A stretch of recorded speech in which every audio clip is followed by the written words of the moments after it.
It's the 22nd of January 1998. The survivor is Itta Schachna, born Birnbach. The interviewer is Christian Fröhlicher. We're in Melbourne, Australia, and the language is English. It's the 22nd of January 1998. The survivor is Itta Schachna. We are in Melbourne, Australia, and my name is Christian Fröhlicher. What's your name? Itta Schachna. Please spell. I-T-A-S-C-H-A-C-H-N-A. When are you born? On the 5th of June 1921. Where? In Düsseldorf, Germany. How old are you today? 76 years. Tell us about your family back in Düsseldorf. In Düsseldorf, I was the second child of my parents who came from Poland, and we were 4 girls. And we had a good life there. Unfortunately, our father died very young. He wasn't 36 years old yet, but he already educated us. Before we went to school, he taught us how to read the Bible, how to read Jewish and write Jewish. That's different, it's not Hebrew. The Bible is in Hebrew and this is Jewish. And of course, when he died, it was very sad for us. We were very young. My youngest sister was only 4 weeks old. But my mother, he had provided well for us. He was a successful businessman. And eventually, you know how it goes. Mother was so good to us. She gave us, she spoiled us. We had a good education until the Nazis spoiled it, and we were very unhappy at the end. What was your father's name? Birnbach. Is that your maiden name? That's right, yeah. Please spell it. B-I-R-N-B-A-C-H. What kind of a man was your father? Tell us more about him, his character, his looks. Handsome, very much respected, people told me later. A quiet man, a quiet achiever. He had friends, and I think he must have been a wonderful man. He was a good father to us, and I remember him very well. I was only 6 years old when he died. He was so much involved with his girls, you know. Even he wanted very much a son, but he was always interested even after coming home from the office. We used to sit, my older sister Lottie and me, we sat at a table while he had his dinner, and we were practicing reading from the Siddur, from the Bible, from everything. He taught us constantly. He was very much, because he lacked this type, he was self-taught himself, left the father's house in Poland so young, and he believed education is even very important for girls. What was his business? Yes, the firm was Leo Birnbach, Leo Birnbach, Nähmaschinen. But the business was, he gave credit to the customers. They got the goods and they paid off monthly, weekly. And then later he had more things to offer. He sold bedding, clothes, all kinds of things. That's what I later remember when my mother took over the business. Yeah. Who were the customers of the business? Christian people in Germany, in Düsseldorf and neighborhood. Yes, those were the customers. What about Jewish people? Oh, seldom. I don't think so. No, I don't think so, no. Maybe a few, mostly Christian people in the small villages, and we had salesmen going around traveling salesman to sell the goods. And it came in the money weekly and monthly. It came in later when there was so much unemployment. It was hard to get the money on time. But when Hitler came, they were only too happy, tried not to pay. Even they had employment because they were employed to. They were preparing for war, and they all got. It was much better for the people. There wasn't so much unemployment. But they came to our house and threatened us. Jewish people, we are not paying in this, but eventually they did. They had to. Yeah. Before 1933, was there any anti-Semitism that you witnessed? Oh, well, for sure, but not as bad. Before I was in a Christian school, there was no Jewish school in Düsseldorf. I had many Jewish, Christian school, girls' school. First was a mixed school, the first 4 years in the Volksschule, but in the Lyceum, which was the Luisenschule in Düsseldorf, there were only girls. I had very close friends, we got together at birthday parties here, but later on they told me they have to join the Hitlerjugend and they are not allowed to be friends with me. Yeah. Give us the name of your mother. Reisel Leier, born Weinmann. What kind of a person was she? Well, not only a good mother, but she was very active in all kinds of organization in Düsseldorf, especially the people from the east, from Poland. They called themselves Ostjuden.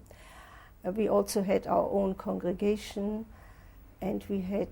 She was in the head of the organization. It was called Ezras Nashim. They not only socially helped people, she even took charge of burial the dead. When a woman died, I remember on a Friday when she was busy preparing for the Sabbath and she had business to take care of, she dropped everything and she took care of this. This is a very vital work that can only be done by religious Jews, and there were not many who would want to do it, and she was ready to do it. And she was so, as she was, like you say, well off, she supported the poor. People didn't even know where it came from.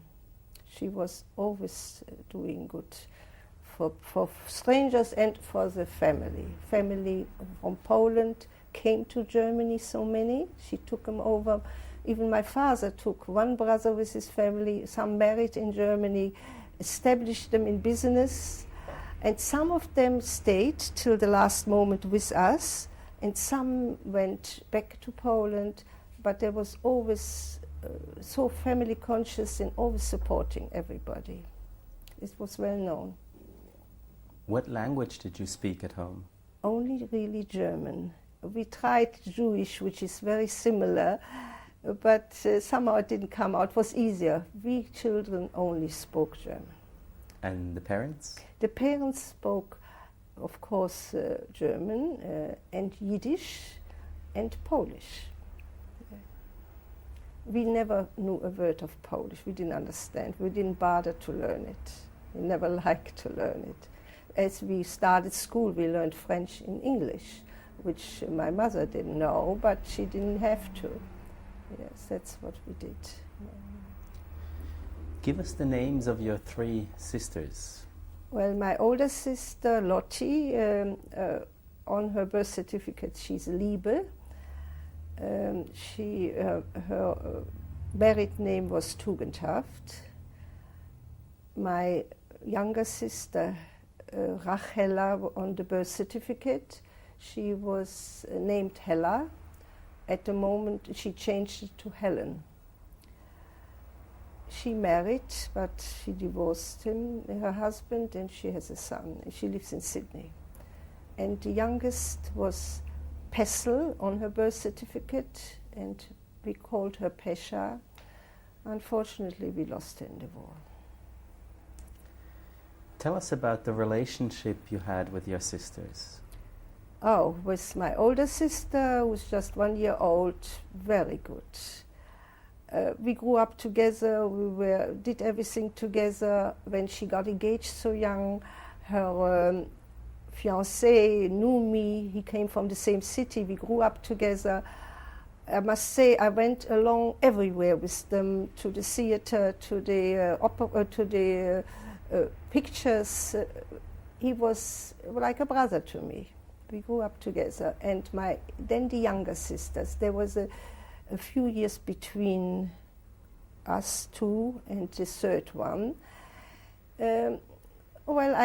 After I finished school, I didn't know what to do. I learned how to sew, and I sewed for her. I was always good with her, yes, also. And the youngest too, the youngest, yeah. But they were much younger than us. I think we got on very well with all of us, yeah. Where did you live in Düsseldorf? First, this was the apartment what my father rented before we were born. He married my mother in Poland, brought her. He went from Germany first to the war. The First World War broke out. He went to Holland, to Scheveningen, stayed 4 years there, went to Poland, married my mother and brought her to Düsseldorf, and went into this apartment, Rathausufer 18. Rathausufer 18. That's where we lived. When he died, we still lived there. And he had bought 2 properties. One was a one-family home in Düsseldorf, and one was a bigger house with apartments which was rented out. So after he died, well, a little bit later, he died in 1928, but in 1933 we moved into our own house, which we had renovated. This was Duisburger Straße 103. Which one did you prefer of those 2 places you lived? Oh, well, the Rathausufer was a very good neighborhood also. Very good neighborhood. We had made friends. I remember once we had moved to Duisburger Straße, we came with our roller skates to Rathausufer more than once to play with our friends there. But later, the trouble started. The day we moved was the 30th of March, I think, when just Hitler became the Chancellor. It was a very sad time. We just moved on that day to Duisburger Straße. I remember our firm plaque was on the Rathausufer still, because we had our office also there. And it was destroyed. You know, they went around looking where the Jewish people business and kept on destroying things. And it was a sad moment. But Duisburger Straße, this house was very modern, renovated, and an own house, very comfortable, with a garden, and also a good neighborhood near the Hofgarten. Very nice neighborhood. So I can't say it was worse. We had a happy childhood there, and this was more comfortable, nicer even. Even though Rathausufer is a good neighborhood right across the Rhine, but this was more comfortable, many more rooms, and very nice. Yeah. Give us the full names of some of your friends, both Jewish and Christian. Well, Christian Ursula Schäfer was one girl. Mathilde, I don't know, can't remember. Also, she lived not far from us. I have to think hard, I can't remember. And of course, the neighbors' children. And the Jewish friends, neighbors, many Jewish friends, we had many. Some were Ostjuden and some were real German Jews born there, but mostly religious ones from the Jewish, because as we are religious, we are kosher, we can't eat in their house if it's, and even my Christian friends at parties, they always prepared something extra for me which they thought I could eat. We were brought up the religious way. My father, my grandparents, everybody was, and we're still the same. We wouldn't eat in everybody's house. Can you recall some names of Jewish friends? Oh yes, Düsseldorf, many. Like now lives in Argentina, in Buenos Aires. This is Lotte Säbel. Gustl Blitzer is somewhere. Judith Dienstag, I found out, is in Israel. Luckily, they saved their lives. I met so many in New York when we lived there. Some are my age, some older ones. We were very popular. We were very good friends with a lot of them. If you want me, I think hard and I give you more names. Names. I wish I would remember now, right now.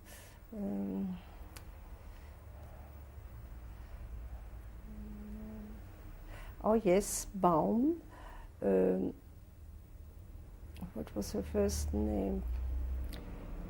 Two girls by the name of Baum. Hirsch. They went to Israel. Edith Hirsch, her brother Izzy Hirsch. These are the ones that luckily survived the war.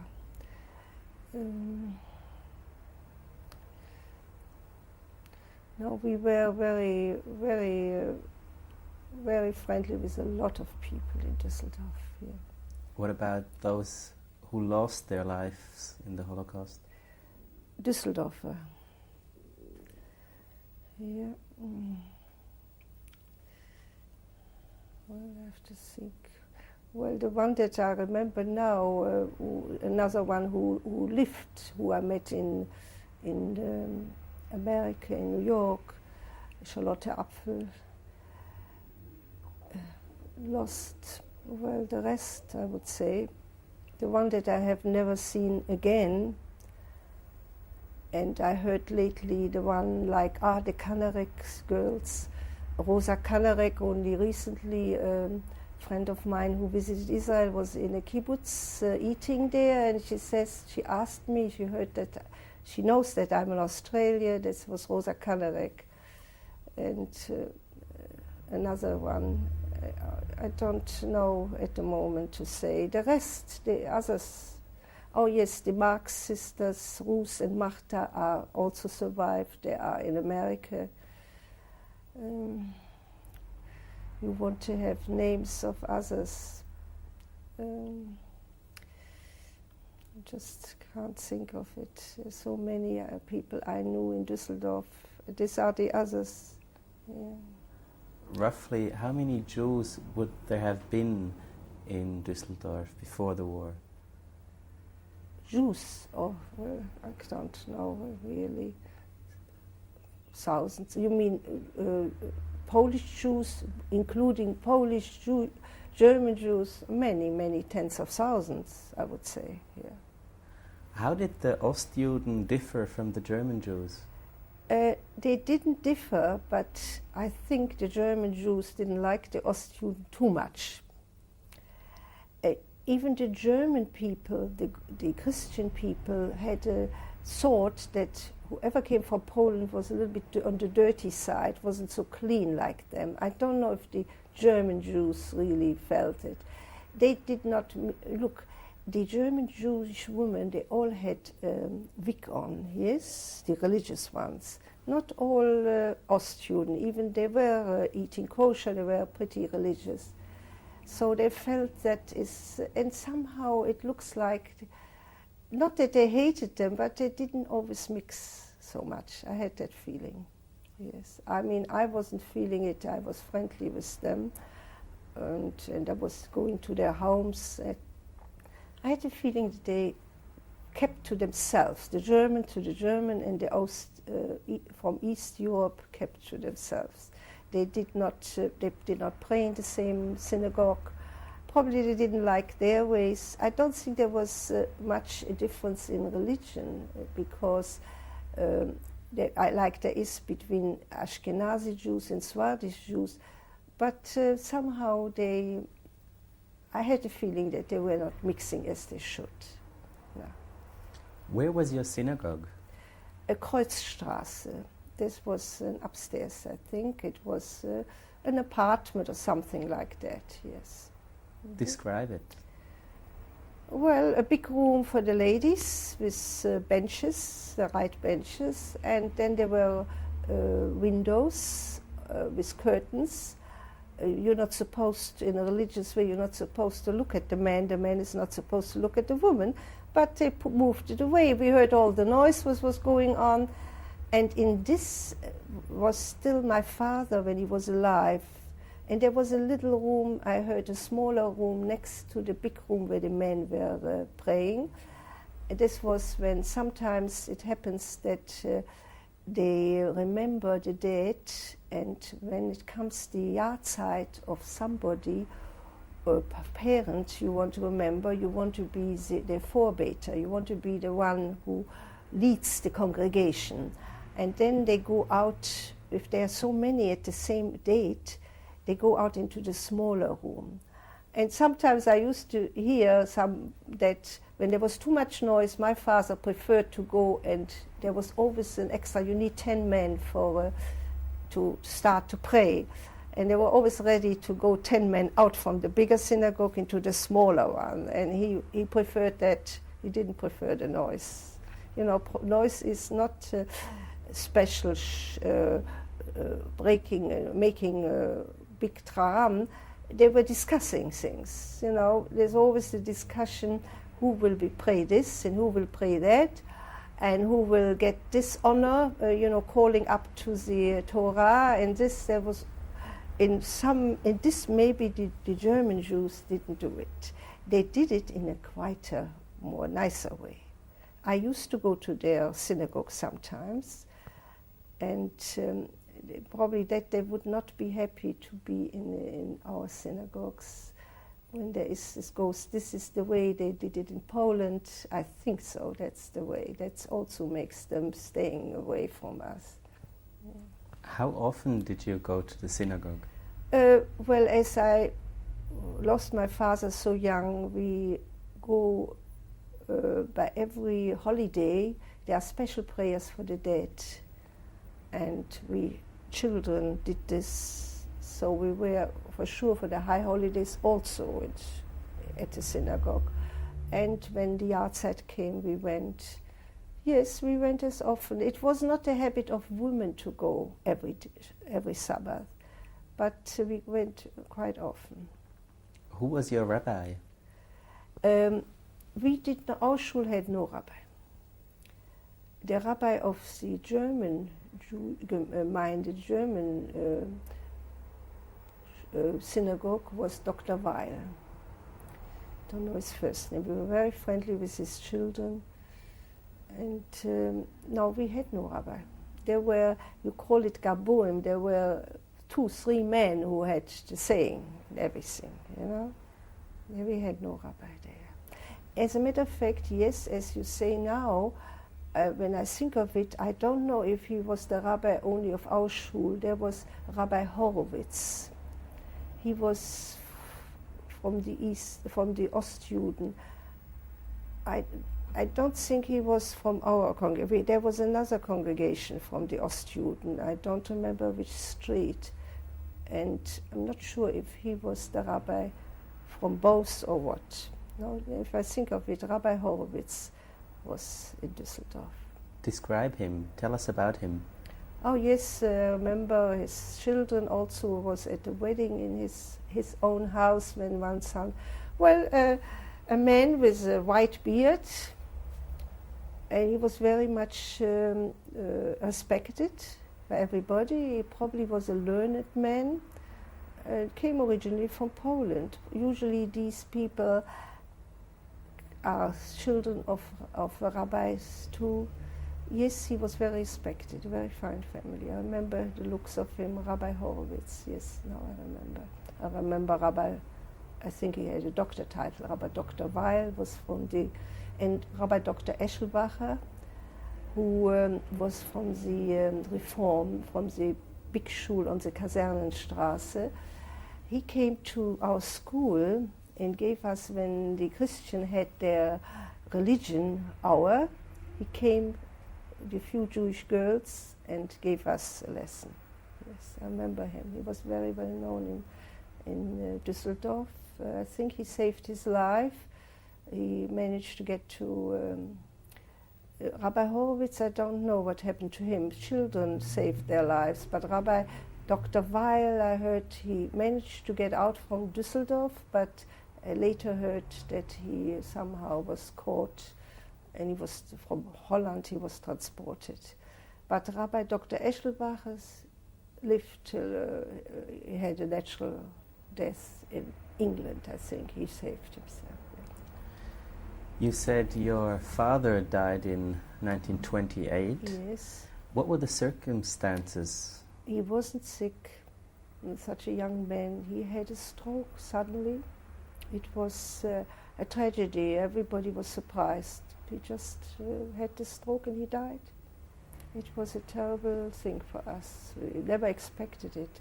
He wasn't a sick man. He is one of 12 sisters and brothers, and they're all, the 4 brothers in America, I saw them, they lived in their 80s and 90s. And the grandparents, when I went for a visit from Düsseldorf to Poland, I met my grandparents. And they also were elderly people, so I didn't see there was any sickness. He had a stroke. How did you learn about the news? About my father's death? Oh yes, we were asleep in the next room, and I remember the commotion. We woke up. The door which separated our bedroom from my parents' bedroom had a part of a glass. It must have been not the middle of the night, but I think 10 o'clock or something, and there was lights on. They wouldn't disturb us, and there was a lot of commotion and crying and things like this, that we woke up and we found out what happened. Yeah. We have to change the tape.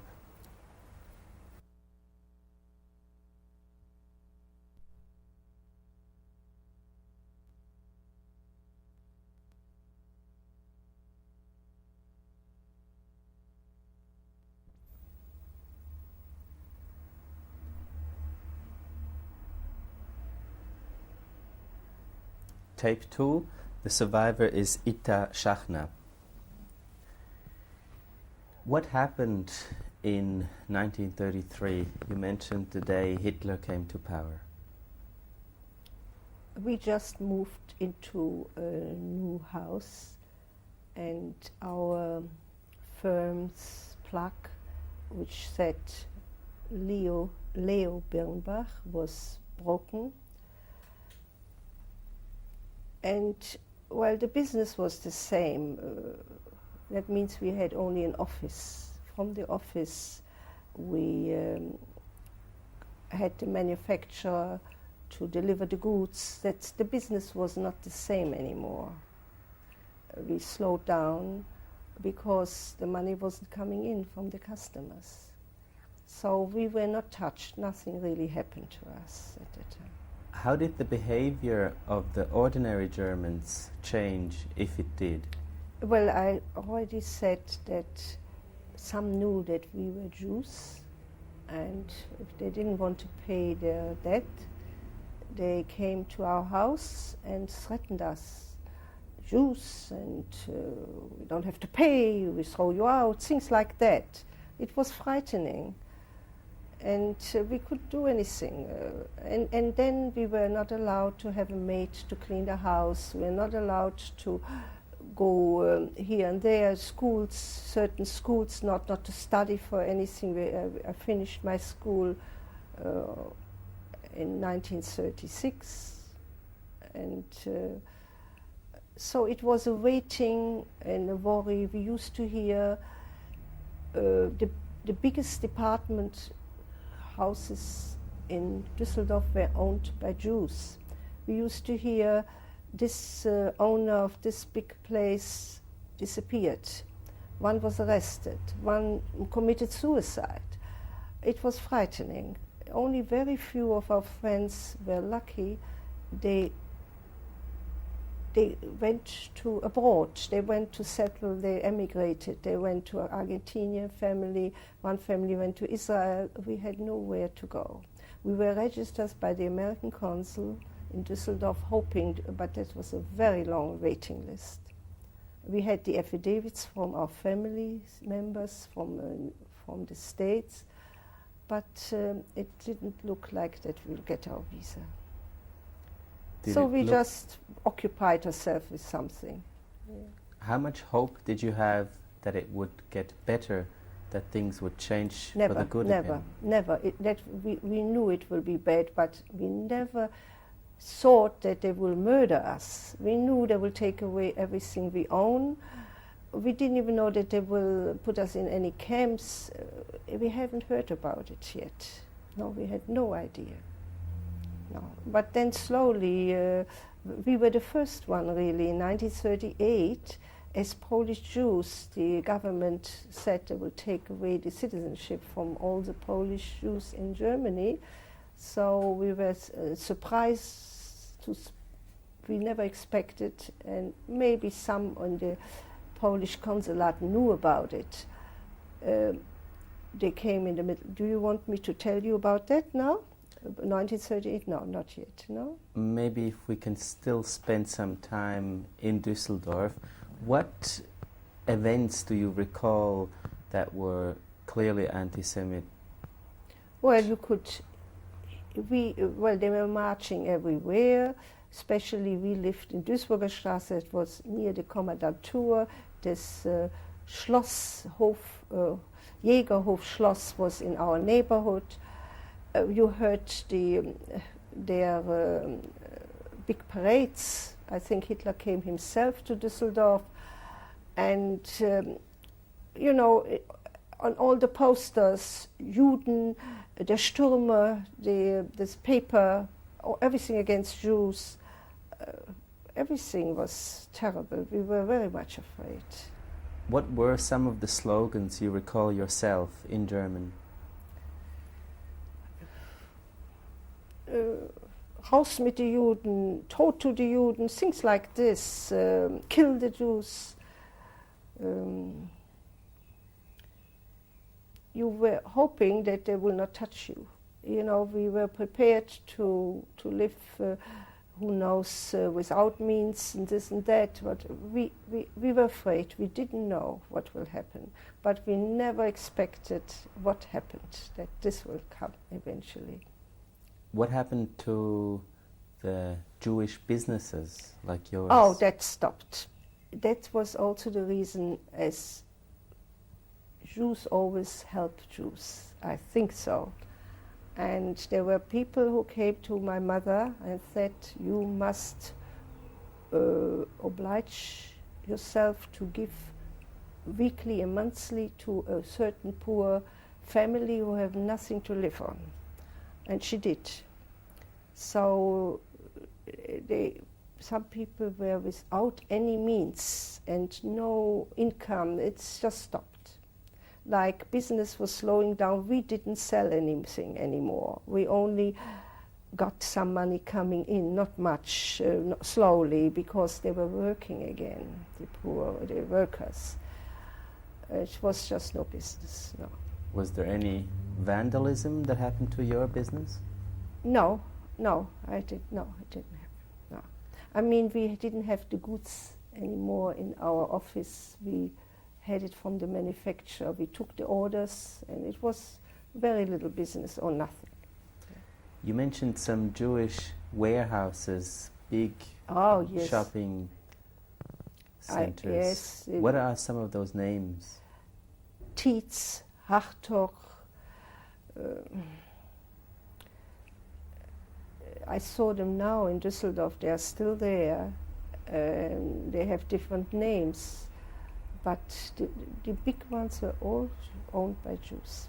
All of them. I didn't even know before. When I was little, later we heard, when we heard what happened to the owners, that they were wanting to take it, they took it away from them. Then we found out that everything was in Jewish hands. The Jews were hardworking and very successful and very good business people. They practically built up Düsseldorf, I would say. What happened to the synagogues?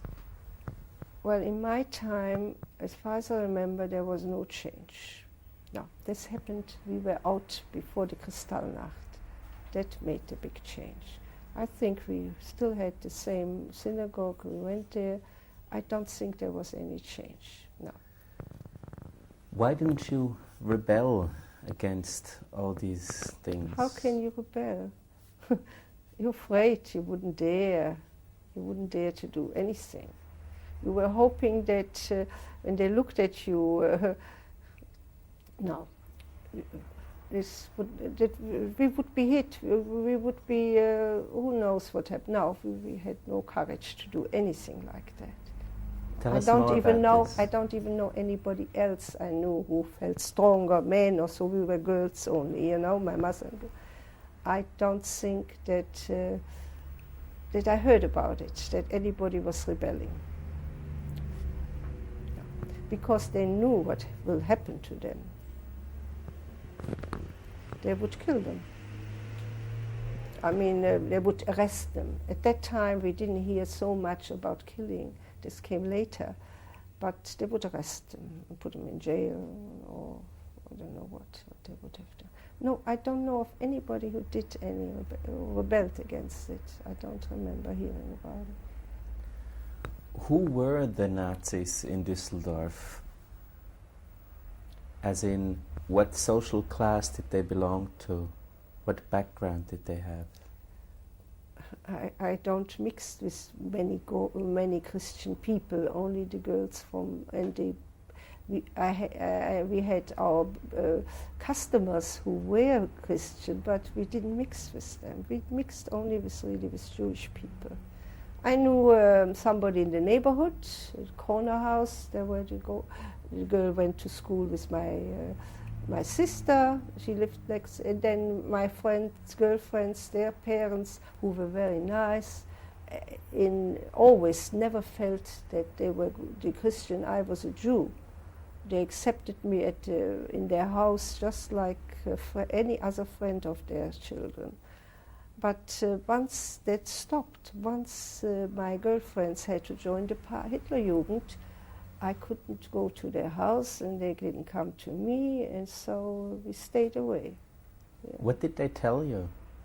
Oh, they told me they were very sad about it. They said, we are not allowed to mix with you. Even in school, I had teachers who were very, at the end, I was the only Jewish girl in my class. And he came in, this was Dr. Huppertz, the Klassenteacher, the class teacher. He said, hast du dich was zu beklagen? Und he addressed the girls. Die Juden sind Gäste in unserem Land. Ihr wisst doch, man muss Gäste gut behandeln. Itta, wenn du dich über irgendetwas zu beklagen hast, komm zu mir. So all girls heard that. And nobody, I had not a girl in the class, even the one that I wasn't so close with, that she said, you are Jewish. I did not feel it in the class. No, they were very nice, but I could not be friendly, close to them. I had to go my own way. Well, I had still other people to mix with, but this had to stop. But they did not do anything wrong, did not say anything bad to me. No.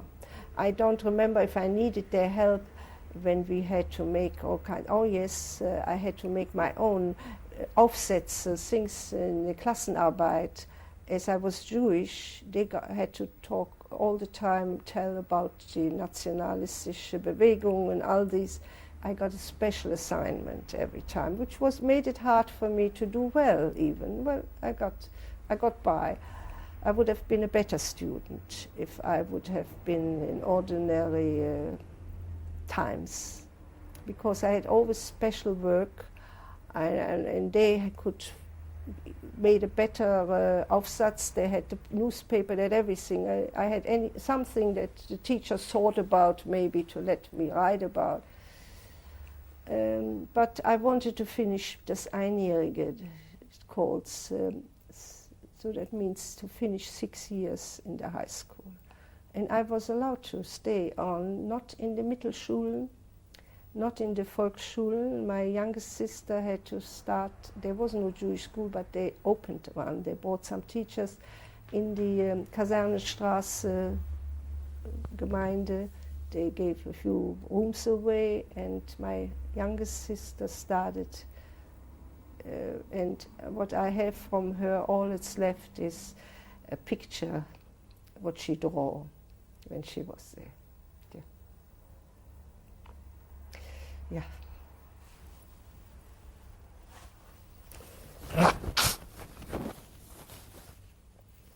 We could have a good life, but we didn't.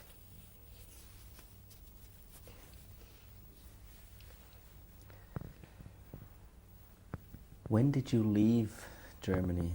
Well, they forced us. They rounded us up in the middle of the night on the 27th of October 1938. Suddenly, we came from a party, we had a dinner party, and we came home late.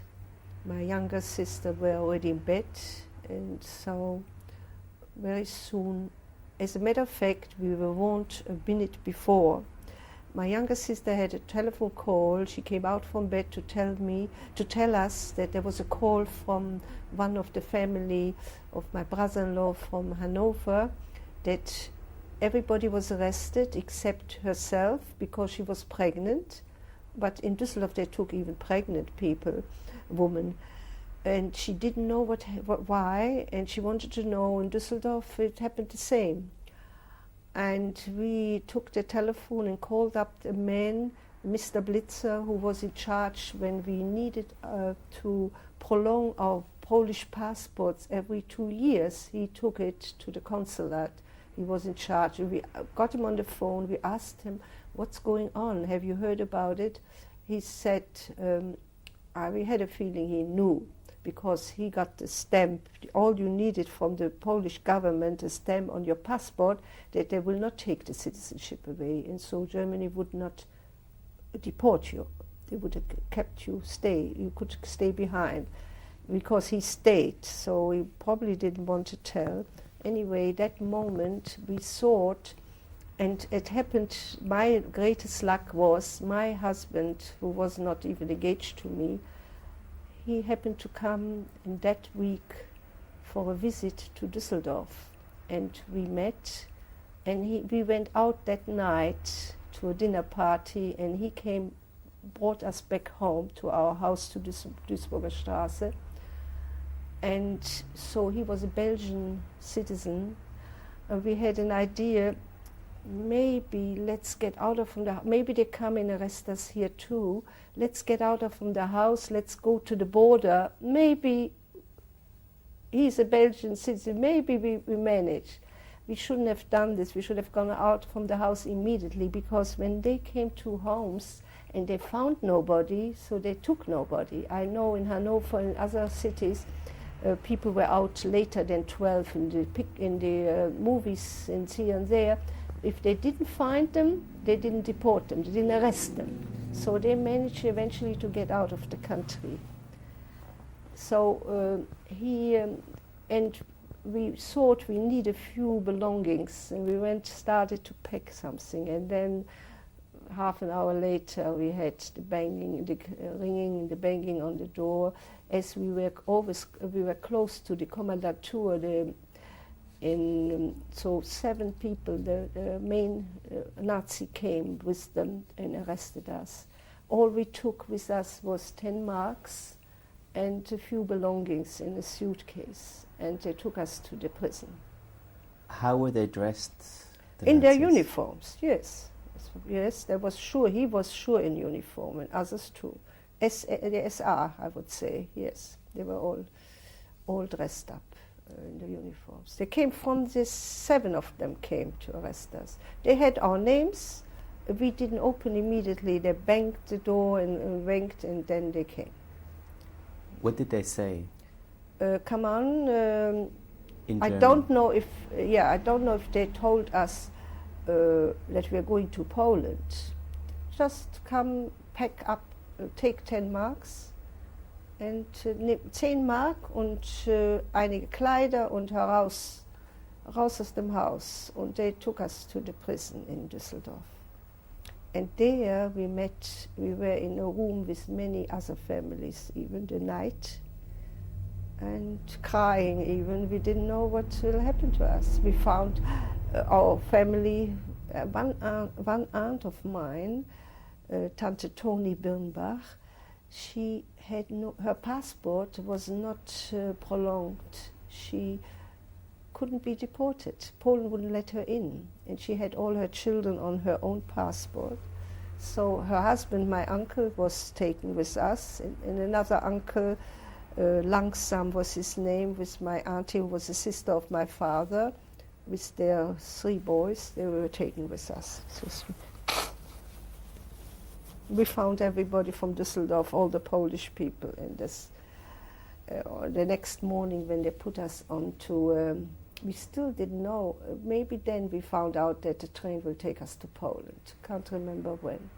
But we were taken by bus to the train, and there was a parcel of, with a sandwich on each seat. It was, everybody had his seat. It wasn't what happened to the Jews later, packed in wagons. We still had a seat everywhere, and we were in the train, which didn't stop.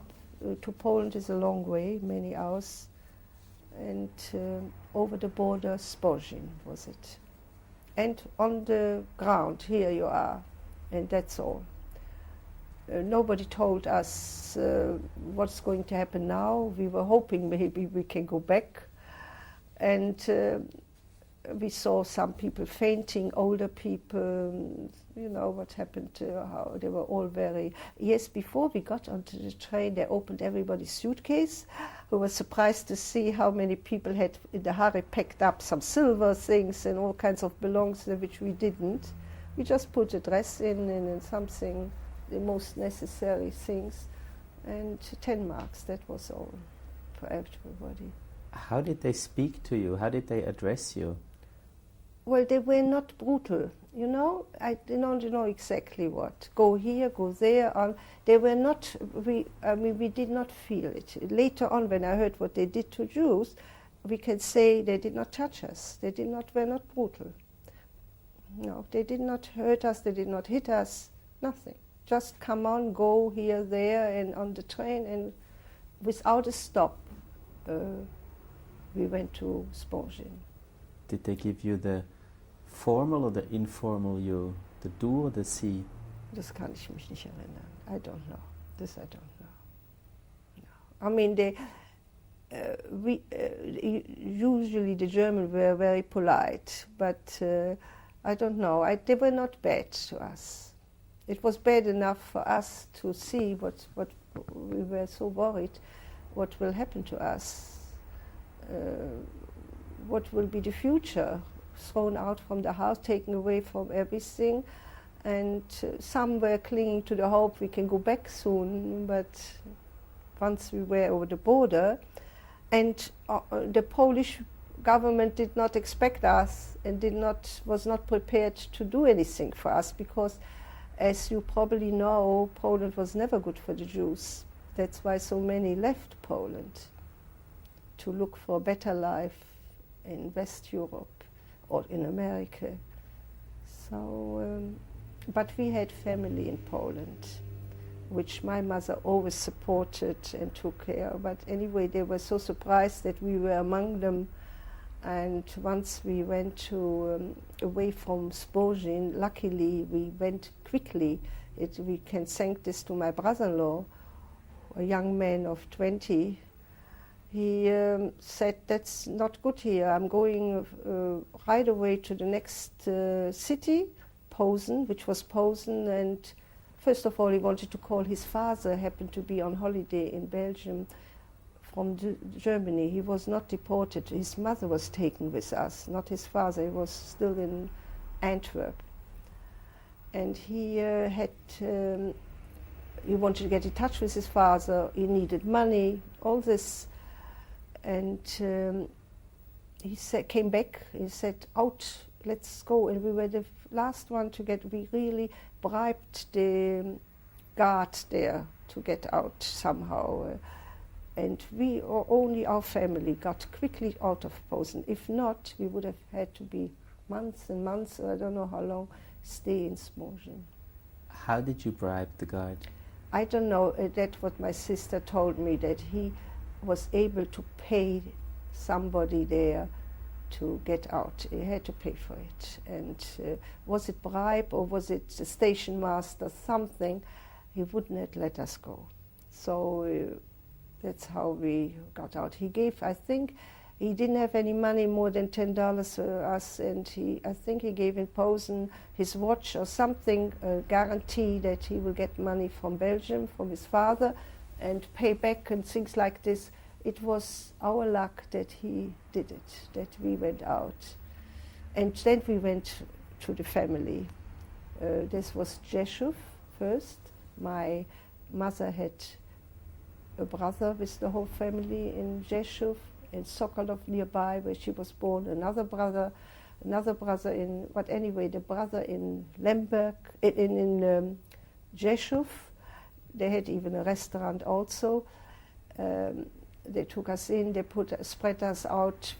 I slept with one cousin, my sister with the other cousin, and they were very good to us till we saw there was no hope of going back. We rented a flat there, an apartment, and my brother-in-law, who was engaged to my sister, had his family, his mother in Tarnów, which is an hour, I think, away from Rzeszów, a bigger city. And he wanted to be with his bride together, so he persuaded us to come and live in Tarnów. Tarnów was a more bigger city, more comfort. We could get we were very spoiled. We had a good home. There we at least could get an apartment with a bathroom, which we didn't have in Rzeszów, So we happened to be living in Tarnów. And then eventually we made the wedding of this young couple, my sister and her husband, in our living room. And as I told you in the beginning, my greatest luck was that my husband stood there when the Nazis arrested us in Düsseldorf in 1930, in October. He brought us home from, we were out for dinner, and they asked him who he is, and they did not deport him, they did not touch him. So he went back home to Antwerp, and as soon he heard where we are, we corresponded, and he came 2 months later and we were engaged. He came to Poland. And as a Belgian citizen, he could get a proper visa for me to come to Belgium, an immigration visa to marry him. It took him quite a while to get this all organized, because I needed paper from Poland, which was difficult to get. I needed paper from Germany, which was difficult to get. And I didn't have any paper on me. Anyway, he worked it all out as quickly he could. And he came actually to the wedding of my sister. And I was hoping that, yes, and he had worked out when he left, he didn't have the visa ready for me yet. And why it took so long, he went to the Sûreté, to the government in Brussels. And he said, I'm going now to the wedding of my brother. I want to bring my bride, and I want to marry. Do me a favor and do it in telegraphy. As soon you know it's granted, the visa. And we came to the wedding, and we got from the Belgian consulate, from the government, the Botschaft from Warsaw, that the visa is granted. But shall I tell you the difficulty I had to get to Belgium as a person who was once thrown out from Germany? And first was that we had to pick up our visa. We had to go from Tarnów to Warsaw. That means a whole night by train. In Warsaw, the Belgian consul wanted to have my passport, which was not good no stamp in it. The passport was not valid. So I had to get that, which is a difficult thing to get in a hurry. But somehow there was some man who once was a vice-consul in Düsseldorf from the Polish government. He said if he can help us in any way. He came to the house when he heard that the Jews were arrested. But he came, well, already before we had left the house and couldn't do anything for us. And he left us a note. We got this note that he is now no more in Germany. He's in the government, in the Innen Ministry, and he will help us if he can. He wanted to help us, he came too late. And I turned to him, and he had a friend in the foreign ministry, and I got my stamp immediately. And people were surprised how quick I got it. So I thought, now it's okay. And the Belgian gave me the visa, and I needed to transit through Germany. And the German Botschaft in Warsaw said, no, you were once thrown out from Germany, you cannot get it. So I had to take a Polish boat with my fiancé. We took a Polish boat which went over through German waters to Belgium. It took us 4 days instead of going just by train a few hours. So that was, and then I married, yes. We have to change the tape.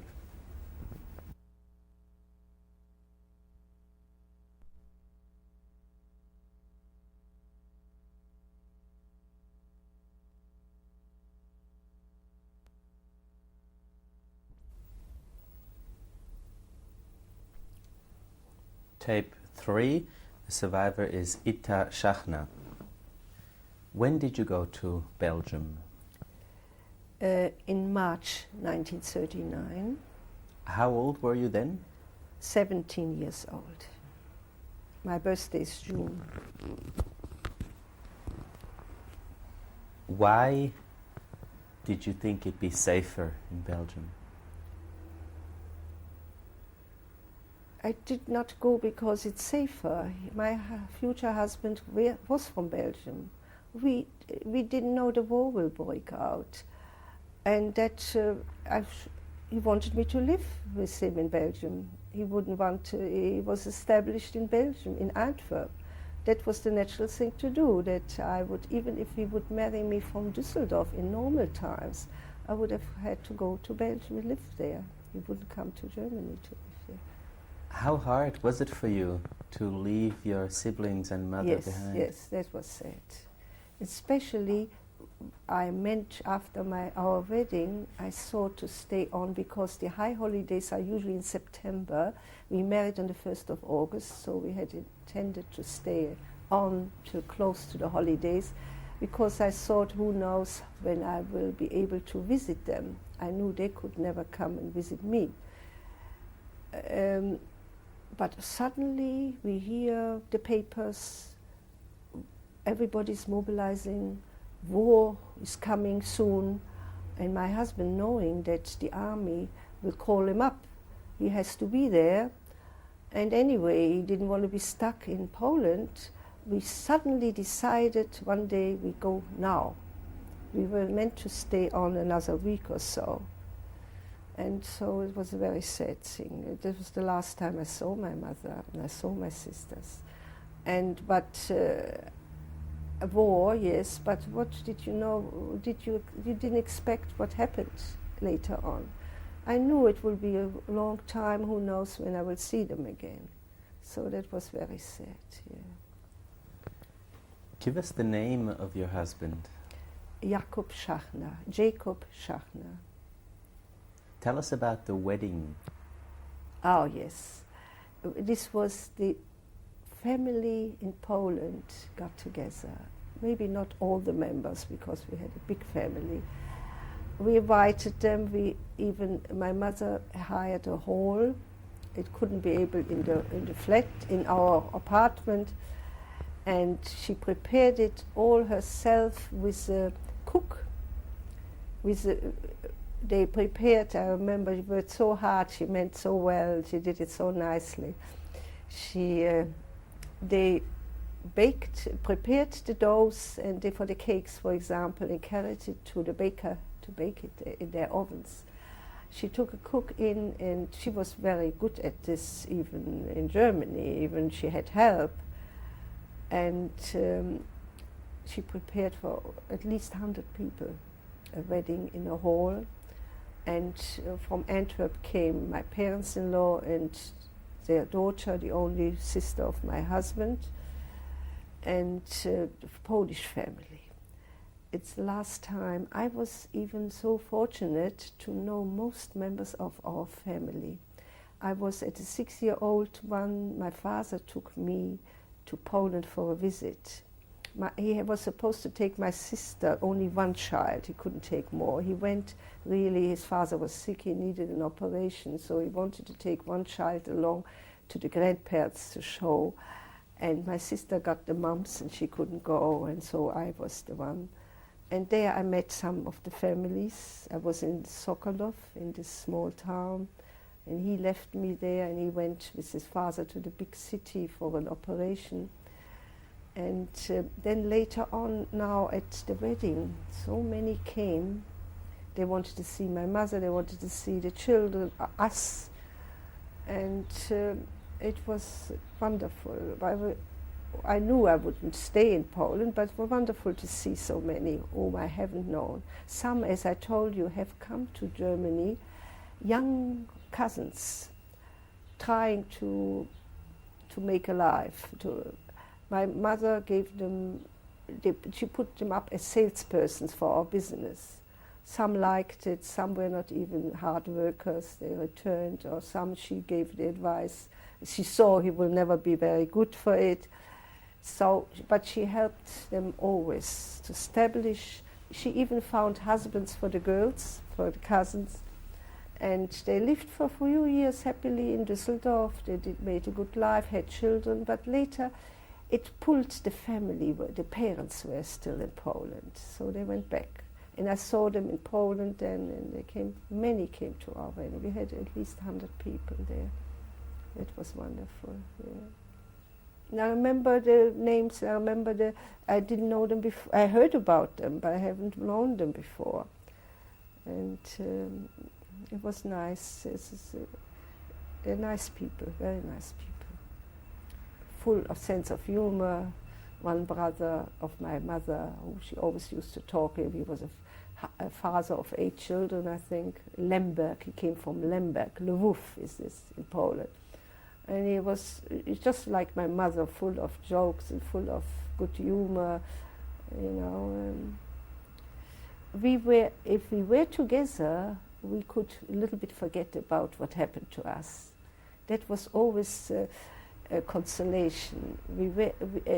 As we were sad, we left things, but we were with our mother. She always took good care of us. She will take care again. And later on, it wasn't good. Yeah.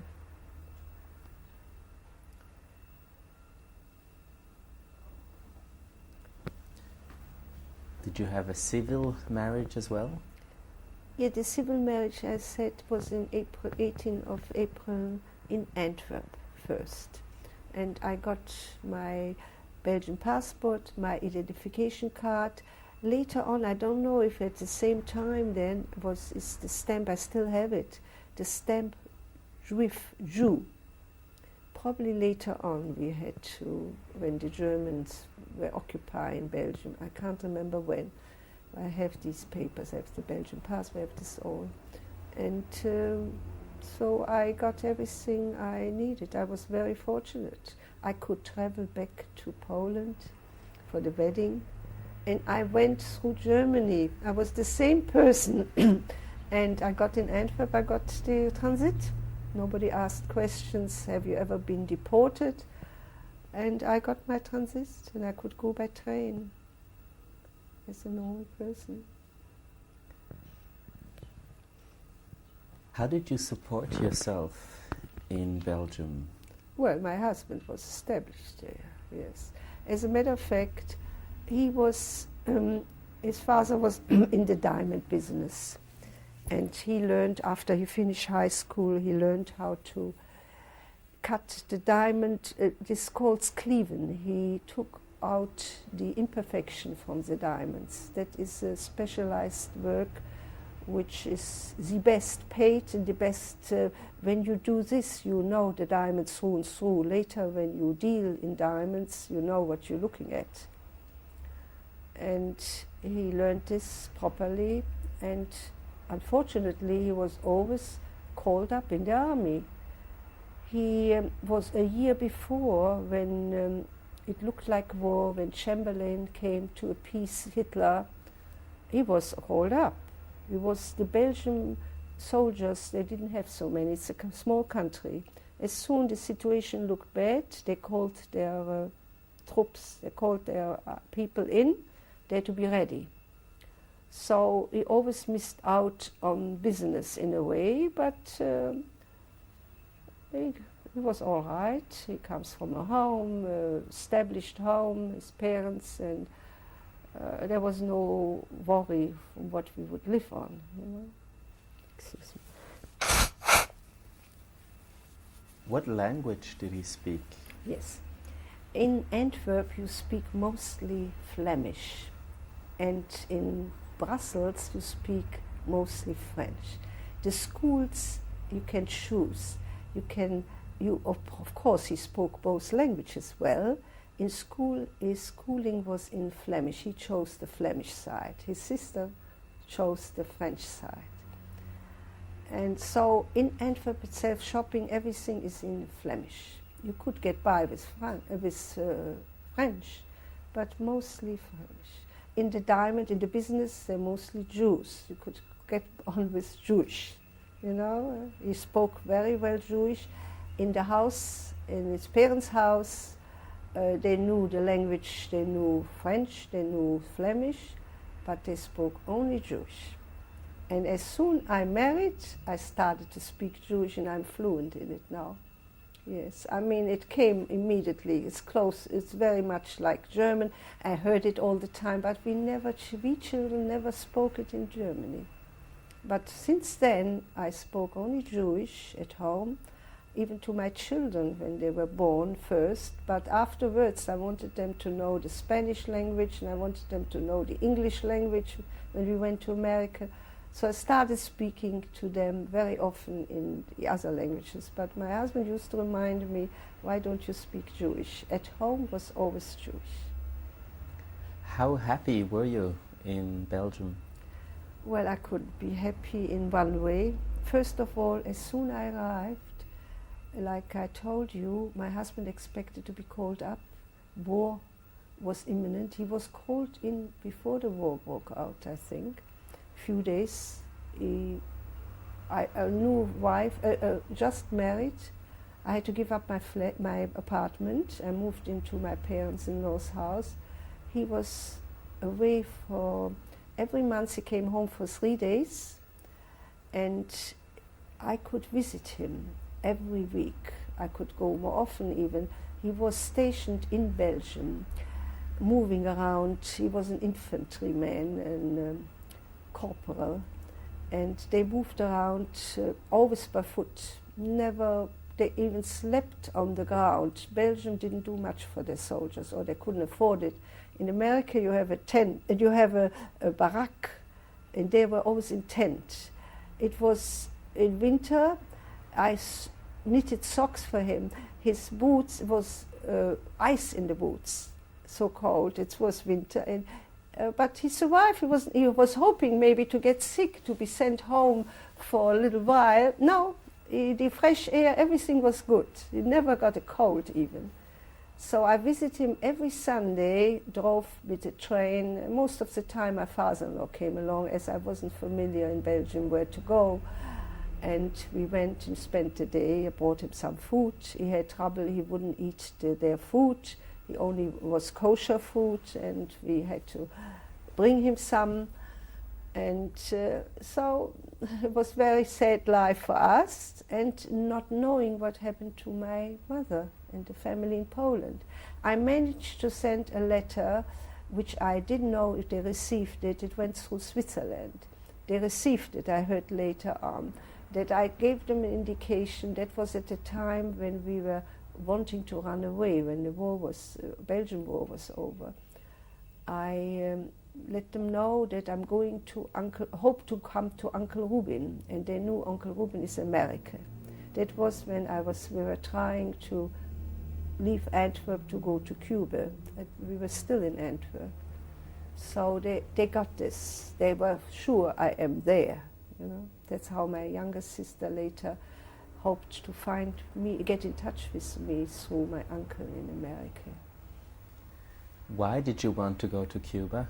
I didn't want to go. We never wanted to go. We wanted to go away and out of Belgium, and hopefully, well, the United States. You can't go. You can't get the visa so easily. Nowhere. So when the war broke out, he was mobilized. But Belgium was not at war until May 10th, 1940, when suddenly the bombs came on to early morning on Friday morning. And we had made up, with my husband knew that as soon as this happened, we will run to the border of France and try to get away. Why? Why? Get away from the Germans. Belgium is attacked, and eventually everybody knew that this small country of Belgium can fight against Germany? Impossible. He had taken other countries, bigger countries. And so we were hoping, but we came to, it was La Panne by the border, by the sea, by the North Sea. And we were not the only Antwerp Jews who ran there. We went by car. My husband was not with us, of course. We had the chauffeur. My father-in-law couldn't drive. He didn't even have a car. In a hurry, he bought a second-hand car, and we took a family in.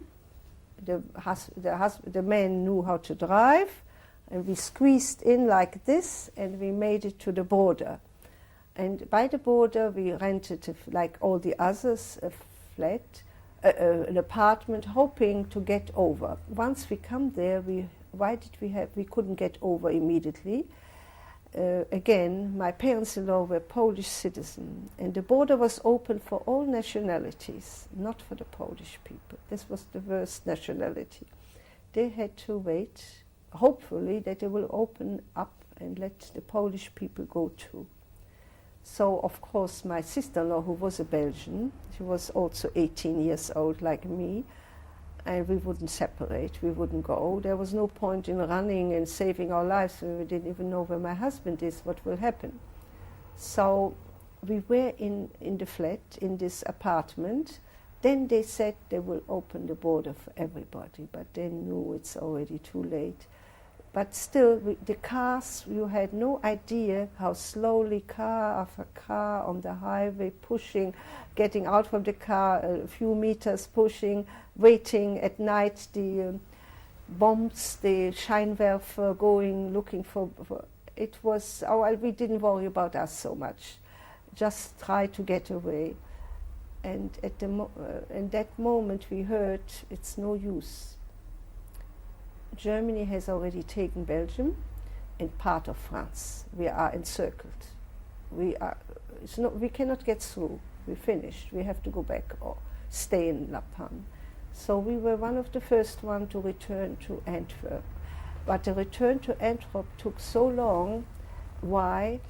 The Belgian people wanted to slow the advance of the Germans, so they destroyed their own bridges. We couldn't go the proper way home. It took us a long days, I think it took us. I don't know how long it took us, a very long time to get. Belgium is small, it would have been a few hours to get back to Antwerp. So we came back to Antwerp and the house was in order, we opened up, nobody had come in, you could hardly see a German, but you saw the German soldiers on the way everywhere. But it was so soon, we managed to get there very quickly. My husband, again, was with his troops, and as soon the Belgian king had given up and capitulated after 3 weeks, he happened to, he was sure we managed to get over the border. We are or in France or we are in England. Some people managed to, who had the proper nationality, got onto a boat to over the channel and managed to get, a neighbor from our street managed to get to England. Anyway, he had no idea, but he saw people walking by foot home to Antwerp or somewhere else, because all Belgium was on the move. You couldn't even drive a bicycle because the trucks had made such bad roads, pavement. It took people, you saw people walking all the time. And he thought he saw Jewish people. He asked, are you going to Antwerp? He gave some notes along. He said, my people are not there, but just in case. He gave many people notes along that he's all right, and he hopes we are all right too. We probably are away. And these people brought it to us, to where we lived in Berchem. This is a suburb of Antwerp. And as soon we heard that we didn't know where he is, but he's okay. The war is over in Belgium.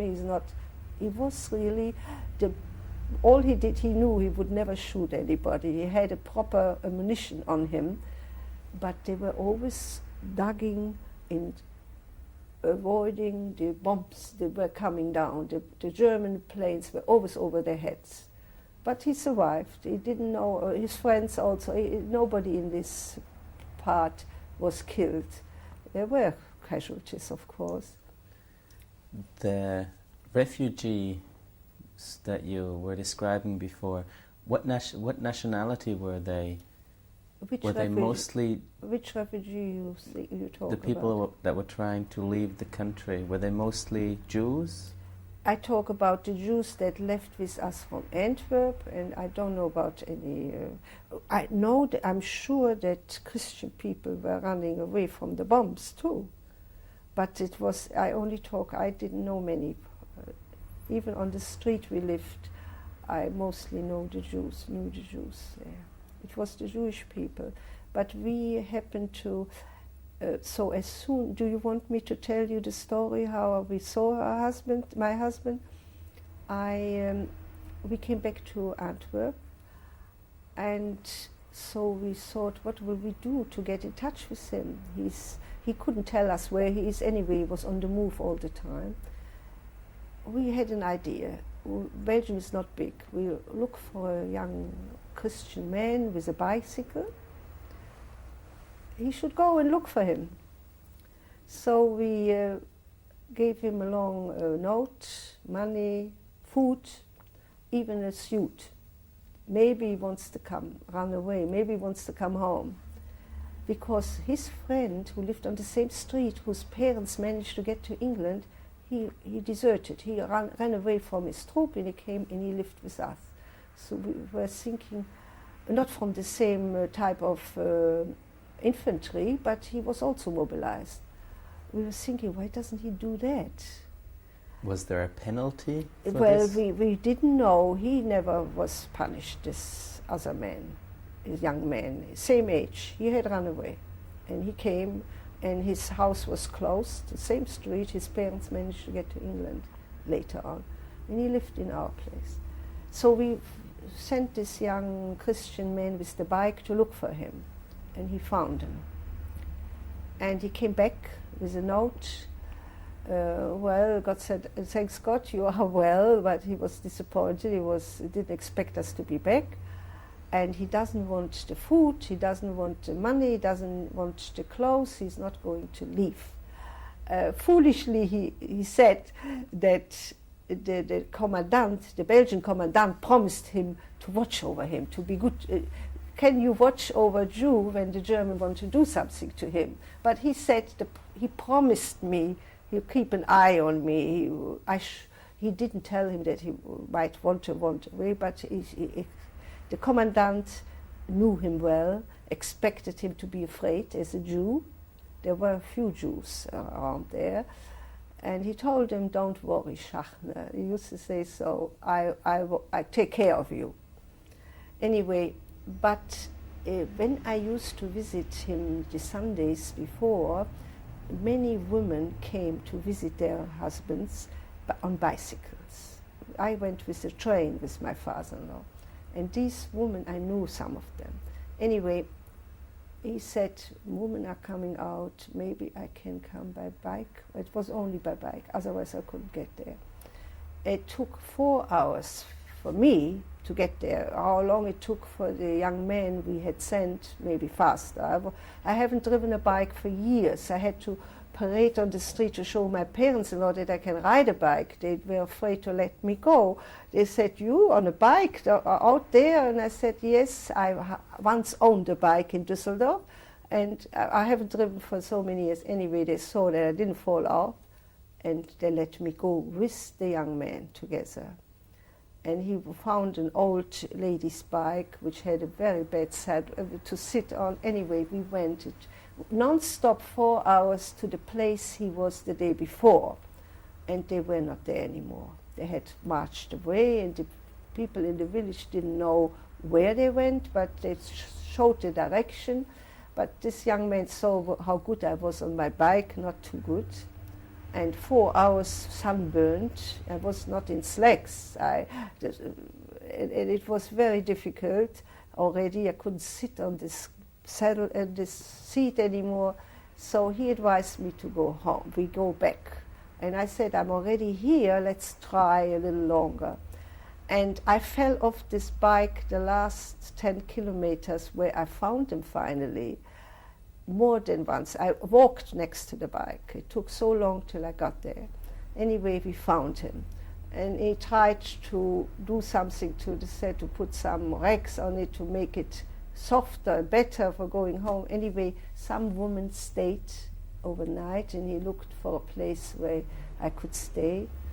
And I stayed. That was on a Thursday. And the next day was Friday. Anyway, there came a command that everybody, all visitors have to leave by 12 o'clock. But anyway, I would have been back in Antwerp before the Sabbath. I had to return. And of course, the boy who had taken me had gone home. And I was supposed to go with this woman on the home. You had some signs still there, way to Antwerp and all this. We started out, and they were such good drivers. Our Belgian people are always on their bikes. They were so good, and they were ahead of me, and I didn't see them anymore. I kept on going, but my parents-in-law sent the boy to get me. And he came and saw me. And he saw the way I drive and how worn out I am. I couldn't sit, I was sunburned, I had blue marks from falling off. I was in terrible condition, but I kept on going. He said, the German army trucks were passing back and forth. He said, I will hold on one, wave to them, they will stop and take me. And I begged him, I'm afraid they would see in my accent that I know German and I don't want to speak to them and I'm afraid. He didn't listen. So I remember like today, he stopped the one truck. He said, Fräulein, kommen Sie herauf, mit dem größten Vergnügen. And they carried me up with the bike, and the boy too with his bike. And can you imagine how quickly we came to Antwerp? We were flying up there in the wind, going back quickly, and they took me home. It was good that he did it. I don't know when I would have come home. So that was one thing, but then we had the worry what will happen to us and what will happen to him. We were hoping, at the moment he was all right, but he was right. There was a talk among the troops that they will be demobilized. And he came very soon home, didn't want to fall into the house, we would get surprised, too big of a surprise. He sent a young man with flowers ahead of him. I'm coming home, but he came 5 minutes later, right after. So once he came home, he had to go to the Kommandantur and show his name and show this and that was a worry for us, what will happen. And that was a time when we heard already people we knew from the business, people we knew who were in Belgium, we mixed with, that some were trying to get away. You can buy a visa here, you can buy a visa there. Do you want me to tell you? Yes, what we did? On the next tape. We have to change it first. Mhm.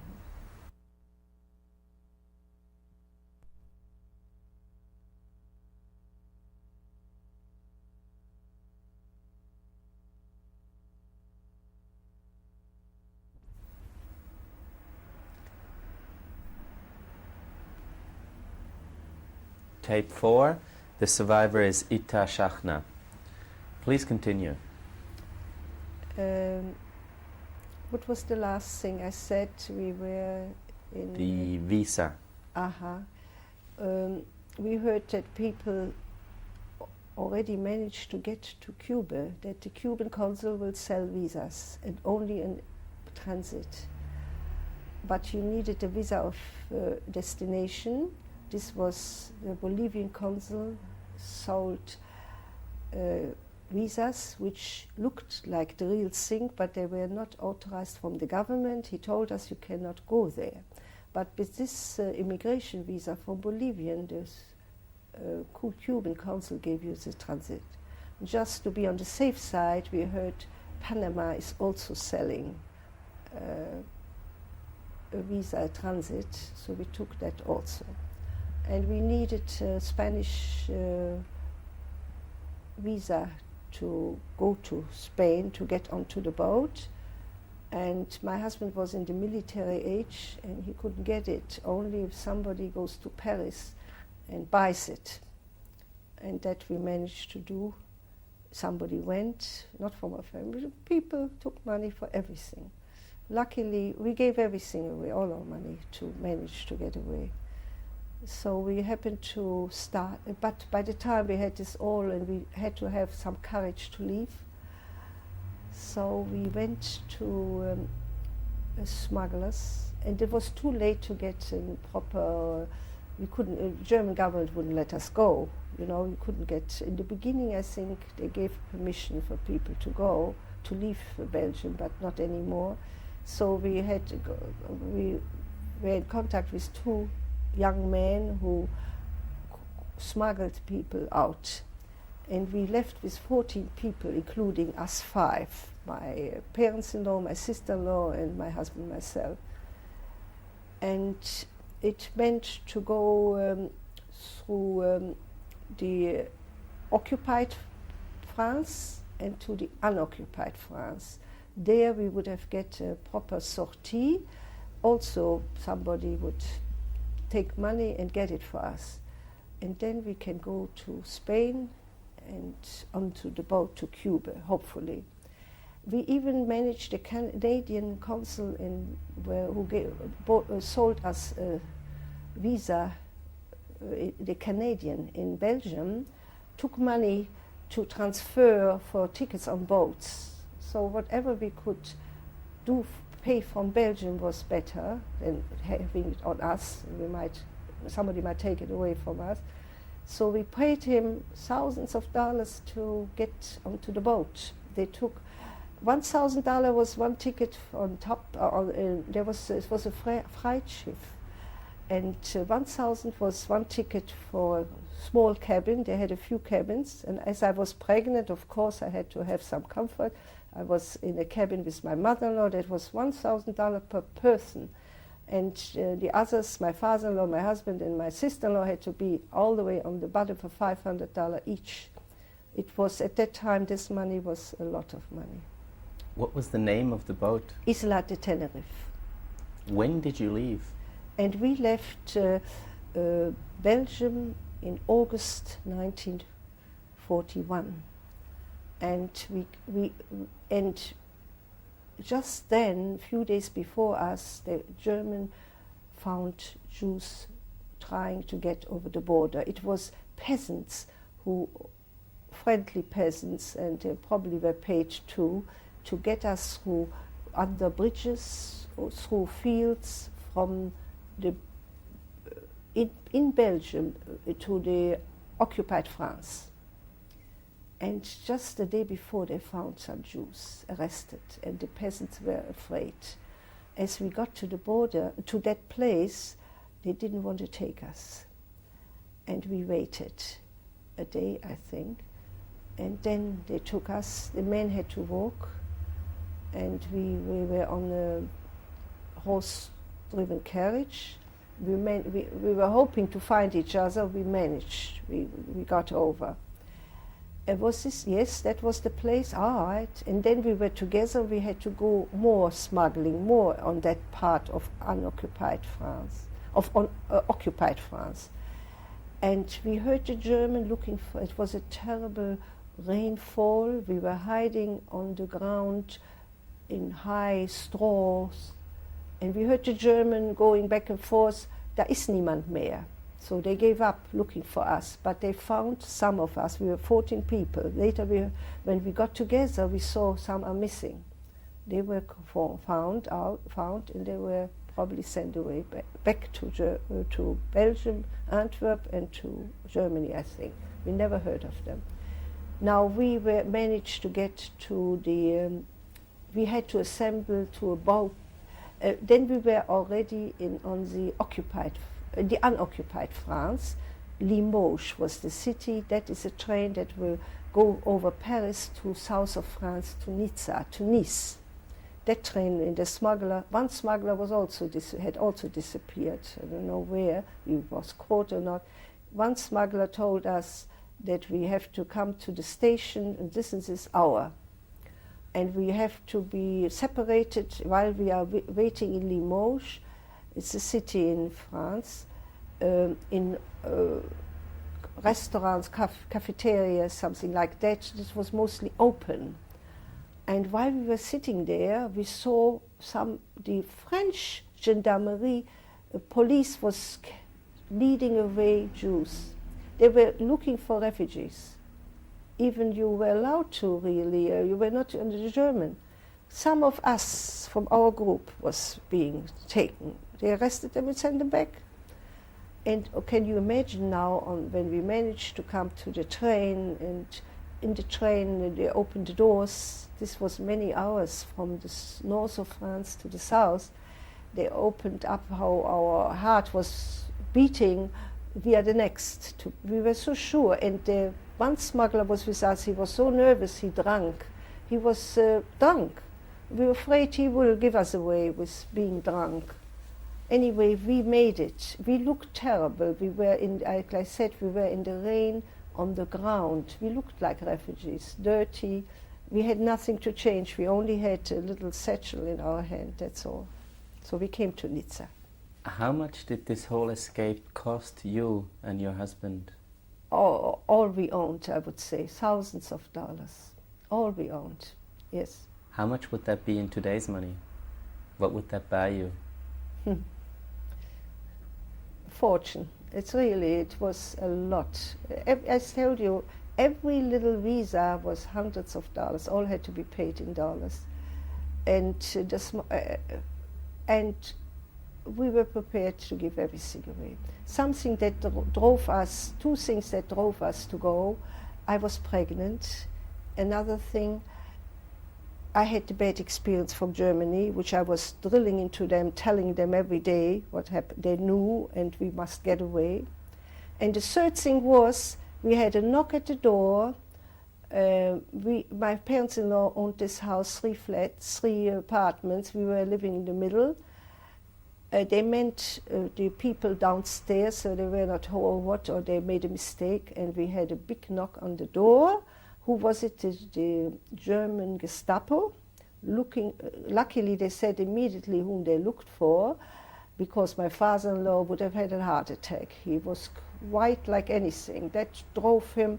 We must run. We must go. My mother-in-law was not so strong as health-wise, and she was the one to say it will pass. We don't have to run. She was in a comfortable home, and that made us decide to go with a smuggler, because to smuggle we knew what it meant. It was not legally, it was illegally, hiding, running through water. So that gave us a push. Who were the smugglers? Young people in, I don't know if they were Belgian citizens or what, people all tried to make some money. I had tried, as I saw in the beginning, I would settle in Belgium as a housewife. I had bought beautiful pots and pans and things like this, and as we were leaving I thought maybe I sell it, get something for it. Not much, but there were people who were trying to make money, recommending, go here, do this, get the visa here. Everybody needed something, some money, and they were all cashing on this. Yes. Was money their only consideration? What, the people who helped us? Yes, sure. They all, I don't know, I hope they saved their own lives too. I mean, the Jews who everybody tried. There was no business, nothing to live on. You couldn't do anything. Everything stopped. The diamond business was finished for long, as soon the war broke out. Were the smugglers Jews or Christians? Jews, two Jewish men. One was caught somehow. He never managed to show up on the train to Nice. Once we got to Nice, that was okay. We had to straight away get in touch with this woman who would give us a sortie, get the sortie legally from the municipality, because without that Spain wouldn't let us pass through Spain. And we come to the boat and nothing was paid for. The Panama consul took all that money, and we tried to write to the government later from Cuba. We knew his name, nothing helped. We never saw anything back. And we were lucky. There was again a man who got you tickets, and he took for every seat another $100. And he happened to come from a city in Poland where my father-in-law was. Anyway, he did us a special favor. This time, for all this money, what we originally hoped to get second-class tickets for everybody, we had to take the 2 first class, and the rest down in the bunker for $500 each, and they were so seasick. My father-in-law unfortunately had to be down there, and my husband and my sister-in-law. So, but they came up, and it took, the boat ride would have taken a week to Cuba, 4 weeks. And on the way we were stopped, and people came up. They suspected, we were only Jews as far as I know. They suspected, they searched everybody. They suspected who knows what we're doing, what we're smuggling away or so. It wasn't easy. Once you came to Cuba, again, luckily for us, you can stay if you pay. We had only a transit visa, and I was expecting my child in a few weeks' time. And you can even get out from the place when you arrive in this country. You are not allowed to go free straight away. You call it Tisconia, a place where it takes time to get out from there. We were one night there. We saw how terrible it was. Paid again out to get out from there. And so we had to stay in Cuba 5 years till the war was over. And then we applied for the visa to the United States, and finally, as soon we got it very quickly, because we were both German and Belgian, quota was easy. We got it immediately, and we went immediately. And we come to New York, that disappointment I never forget. I mean, driving from the airport, the houses with their fire escape in front, I said, this is this New York I was dreaming about for so long. But later on, of course, once you live there, you go on Fifth Avenue, you go in the West Side, and you go to nicer places. But I remember this drive from the airport into the home for my parents-in-law. My parents-in-law had gone a little bit ahead of us from Cuba, and we went in. And in the meantime, when I was in Cuba arriving 5 weeks later, our older son was born, And nearly 4 years later, our younger son was born. So we stayed 5 years in Cuba, and we took the children when we came to America in 1946. Our younger son was just a year, a little bit over a year, and the older one was almost 6, or 5.5. We put him into a yeshiva immediately, and that came life in the United States, where I had family and friends and German, Düsseldorfer people, Antwerp people, family I never knew, brothers of my father who were there for years, never knew them with their children. Everybody was very nice, but time was tough. What happened to your family back in Europe? Oh, never heard anything from them. And I was constantly worried, especially my mother and my sisters, hoping the best. In the beginning, we haven't heard about murders, concentration camps, things like this. But then the truth came out, we heard, and was hoping maybe they survived. And when I heard my sister survived, you want to know how she got in touch with us? She survived. Which sister is this? Hella, the third sister. She was separated from my mother, the youngest sister, because she was taken to work. She had a working card. And she was in the ghetto with them. And then she was separated, they were sent away. And she later inquired, she heard that they went straight to Treblinka. And she, as she has a card, she sometimes thinks she should have gone with them if she could. But she stayed, and she was on her own, a young girl, didn't know much Polish, never knew, had to learn it in the hurry, because strangers came up to her who made her arische Papiere. She got papers of a German, Polish girl, and she was hiding. And came out, I think, only at night, had started to learn the language on her own fluently. She speaks, this very intelligent girl, fluently in Polish, and on her own she managed to hide, and then she was caught exactly how it went. She was taken on a transport at the end to Auschwitz, but she got away again. And the people who helped her survive, who gave her the papers, live in Sweden. And it's the second time she went to see them. They were older people, they lived there, and they did this. She was a complete stranger to them. So she was the one who survived, was still in Poland, going to family of her future husband. She met a young man. And they were going to Italy and hoping to get in touch. And the future husband had family in Australia. And they were planning to marry, and the family were taking them over. And she married him in Italy. And the family sent the visa, and I was already in the United States. But before she came to Italy, she passed through Vienna. She met some American soldiers and begged them to give an ad in the Jewish paper in New York. I was in touch from Cuba with my family already, with family in Israel, in case they hear something and that they know where I am. And from many sides I got this good news that she's looking for our uncle. That means she's alive. But she didn't mention anything about mother and sister, so I was afraid. This was Lotti? No, this was Hella. Lotti got out from Poland to Shanghai. And Lotti she was pretty good in Shanghai, later in a ghetto, but they did not try to kill them there.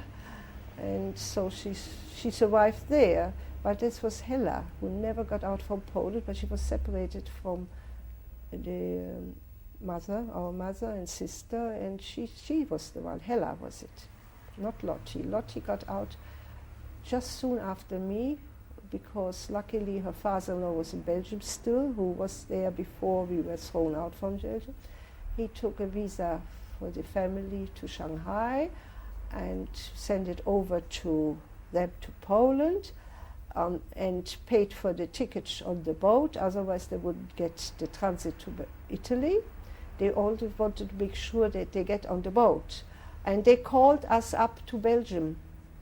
And the father-in-law was in my place in Belgium, and they said, we cannot stay in Italy, they will send us back, we have to get on the boat. And the father-in-law really meant for them to get out and wait in Italy to get to the United States, not to go to Shanghai. Even he had to pay for the tickets. I remember him shouting the telephone, it's a tragedy, don't you dare to go to Shanghai. So my sister remembers saying to him, her husband said to him, I wish you would do the same. But he never survived, he was caught in Belgium. And so anyway, they had to go. They had no way of staying. And we were hoping that they would survive. And, you know, I haven't heard what happened at the ghetto. We didn't know about that. So as soon the war was possible for them to get in touch with family of my sister's husband in America, they let them know that they are all right in Shanghai and they have already a son. And they knew about me, and then it went all by telegram, by cable to them, that I am in Cuba with 2 sons. So that's how we got met. And then we told them that I heard from my sister Hella, and it looks like mother and our younger sister is not alive anymore. So then they later came to also to when they had to probably you know their story. They had to run away from Shanghai before the communists came, and they managed to get to France and to Australia. And I was in America, and we were also afraid that the boys would have to go to Vietnam. That was one reason that we wanted to get away. And so we came here having a look around, and we stayed. And I was always close with my sister Lottie, and I'm very happy that we are together.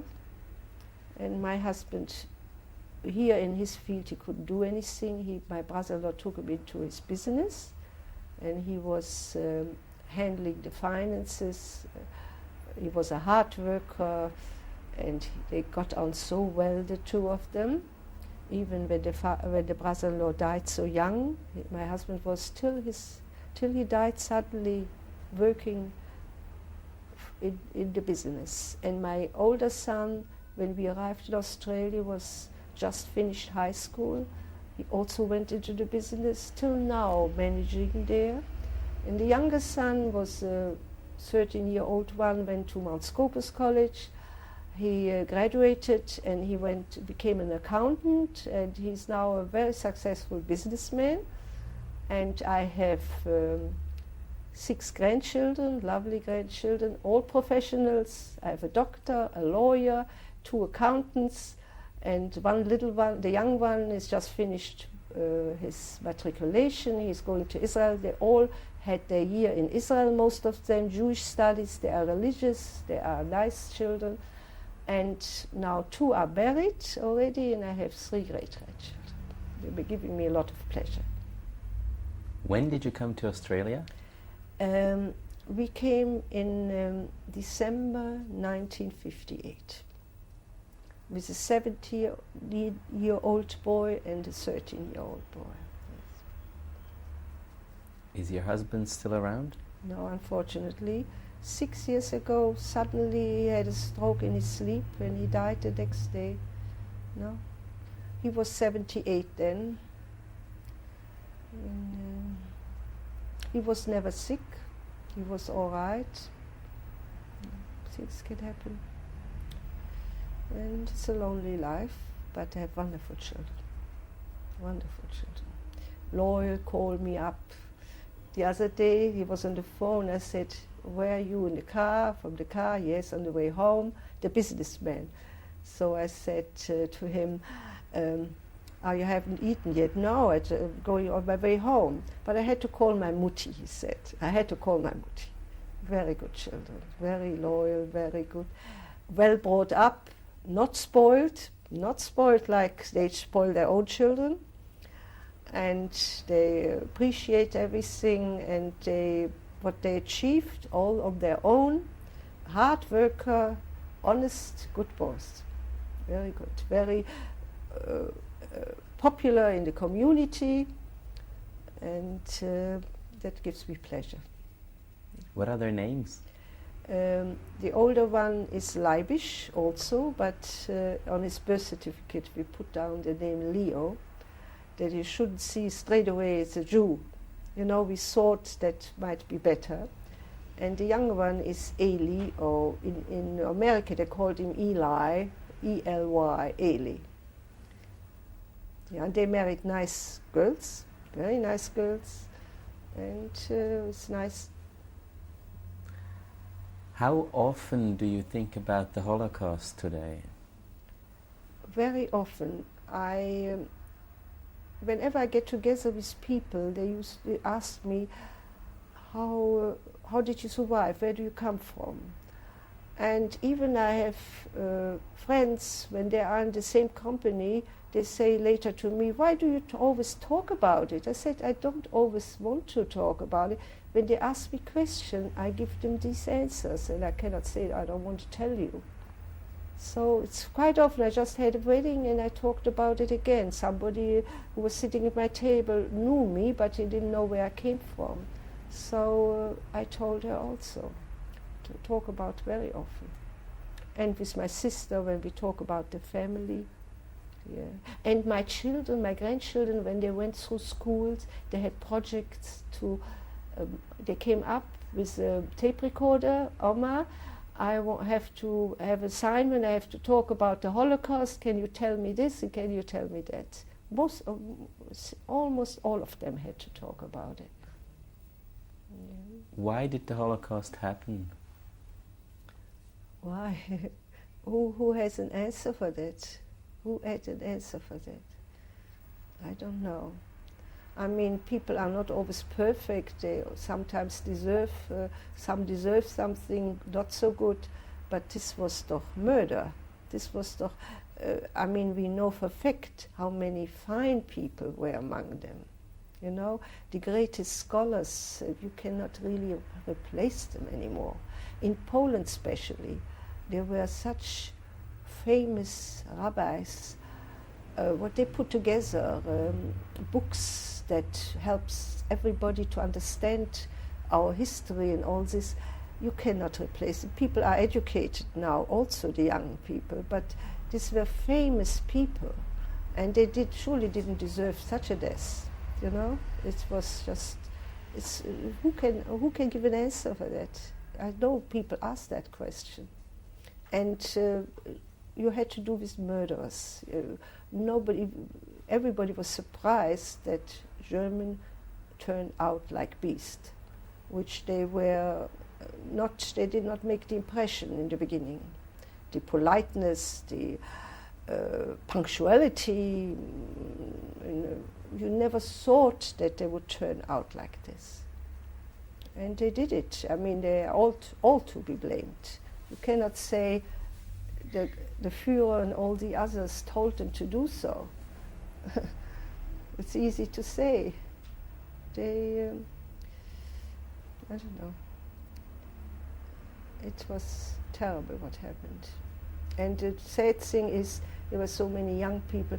We had more than 100 people in the family, Poland, or more. They had also many children. And I haven't heard anybody of surviving. No, I have 3 cousins, yes, 3 cousins managed to survive. We'll change the tape once more.